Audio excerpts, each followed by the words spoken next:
When we think of purpose, passion, and success, what comes into mind? To some people, it's making millions and never having to worry about money. But you've had so many times of millionaires and successful people say that they were happy before their success. Others use this to say that money doesn't buy happiness, but I think being able to put food on your table and have the world's finest things can contribute to some level of happiness. I've experienced deep dissatisfaction in life. I've struggled with anxiety, feeling lonely, and just feeling like I'm on this roller coaster of chasing success and never really achieving it, feeling happy for 1 minute and then feeling deep dissatisfaction the next. But now I'm in a place where I feel peace, love, and excitement in everything that I do. It's about positioning yourself where you feel at home, and that's what I'm going to be sharing with you in today's video. Hi friend, welcome back to my bedroom where I share with you little life lessons that I've learned along the way about authenticity and living your best life. If you're in your late teenage life or your early 20s, it's okay for you to feel lost. I mean, think about it. It's really the first time you're experiencing anything in life. It's the first time you're getting heartbroken. It's your first time feeling like you don't know where you need to be going. Life is still teaching you what it's about. So of course you're not gonna know what you want. There's so many opportunities and you've barely scratched the surface on what life has to offer. I think the main reason why we are afraid of feeling lost and stuck in life is because we're afraid of making the wrong decision. We're afraid that we'll choose a certain career path, a certain lifestyle that will end up giving us dissatisfaction.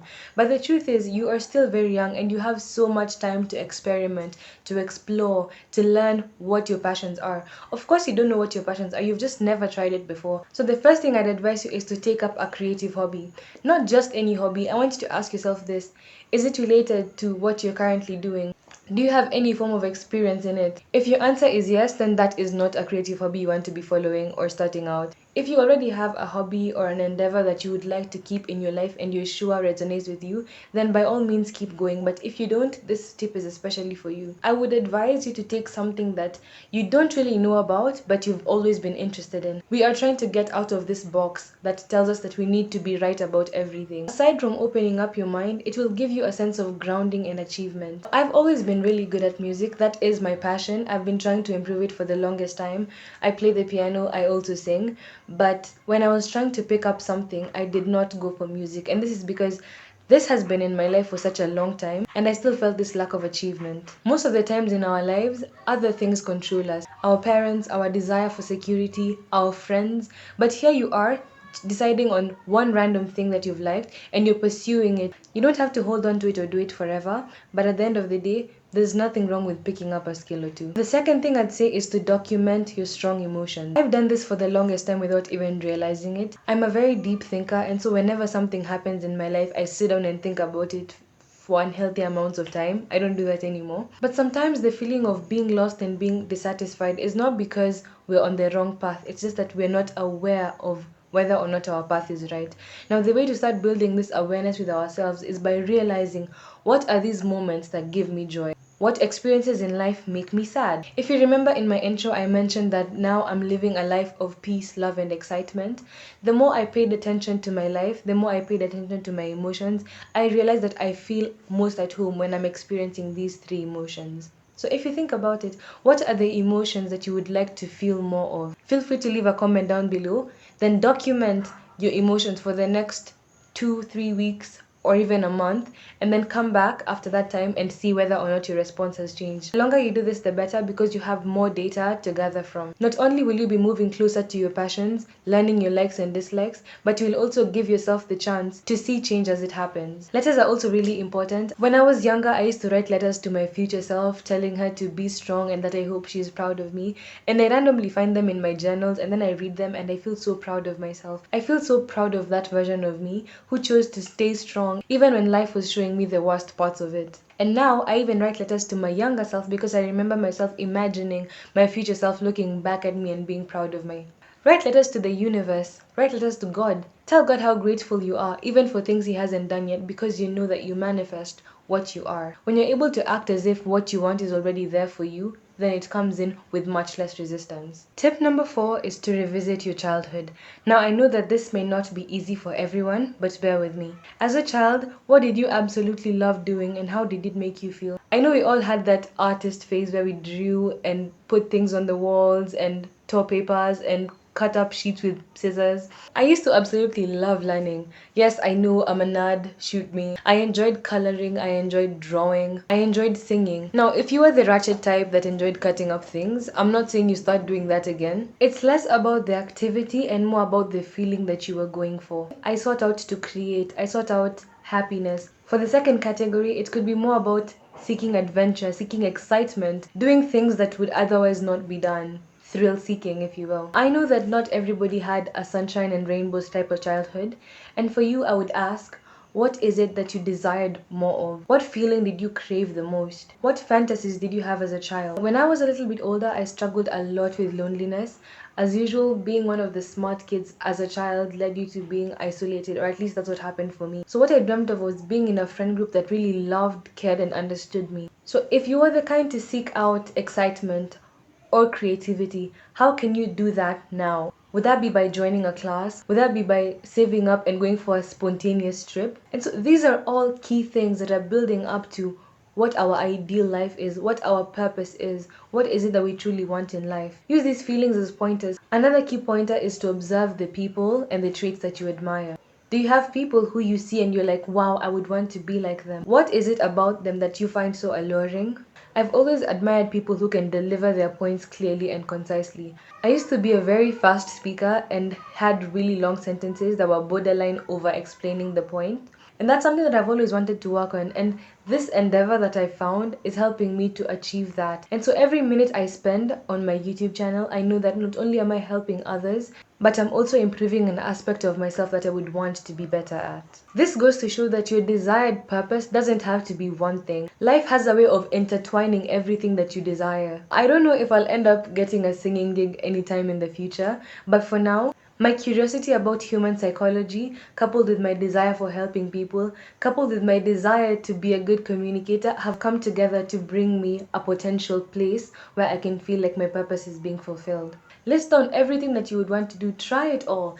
At the end of the day, all of those things will come in at their own time. You can have it all, you can be it all. Pick one thing, decide whether it's for you, move on to the next. The only person who can limit you is yourself. Tip number 6 is to decenter people from your life. It's always amazing to have friends who will make memories with us and share certain experiences with, but they are also the very same people who will hold you back. And I'm not just talking about the toxic people who drain you. We know that the more you're with someone, the more you become like them, but this could very easily lead to you losing even that little of yourself that you already know. We achieve the most realization about ourselves when we're alone. If you're in a position where you're alone or you don't have people who really resonate with you, you are in a really good place. That is the time for self-discovery. I feel like people pleasers waste so much of their precious time and energy trying to satisfy the needs of other people. I get it. You're a lover girl. I get it. You're the kind friend. I get it. You're the group leader. But I want you to imagine, just for a second, if you took that energy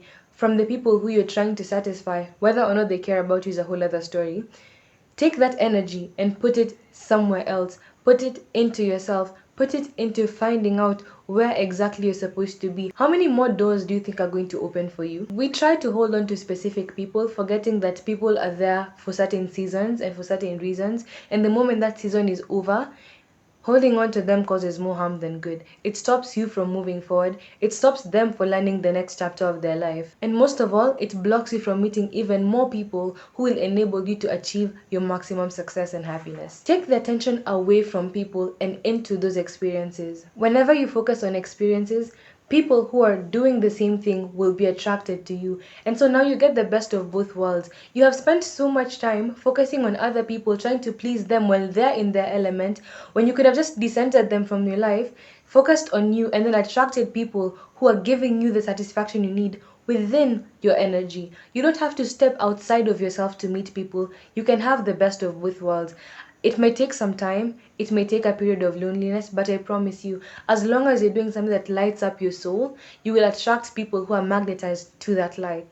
And remember, God will always bring and remove people from your life for your highest good. Tip number 7, learn.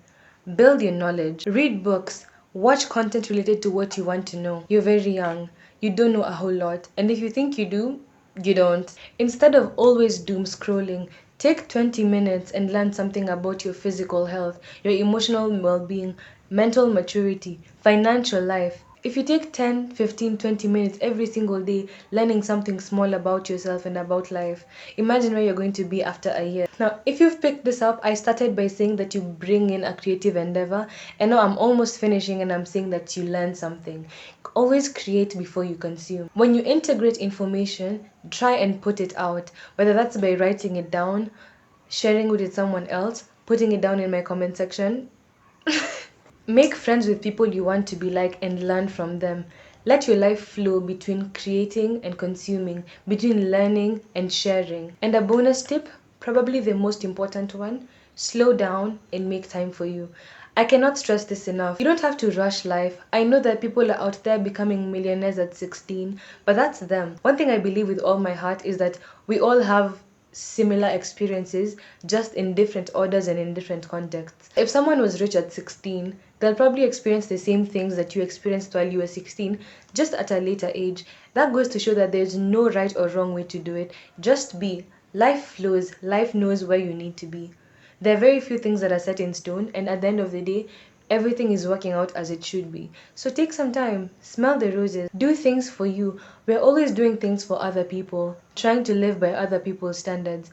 We give so much of our love, of our kindness to other people, forgetting that we need a piece of that pie too. Invest in yourself, feel your emotions.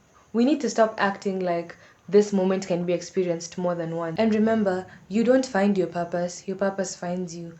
Meanwhile, enjoy life. Question of the day: what emotion do you feel most often, and how has this video impacted how you'll react to that emotion? If this video has been helpful, feel free to subscribe to my channel. I share all things emotional and mental well-being with the intention of living your most authentic life.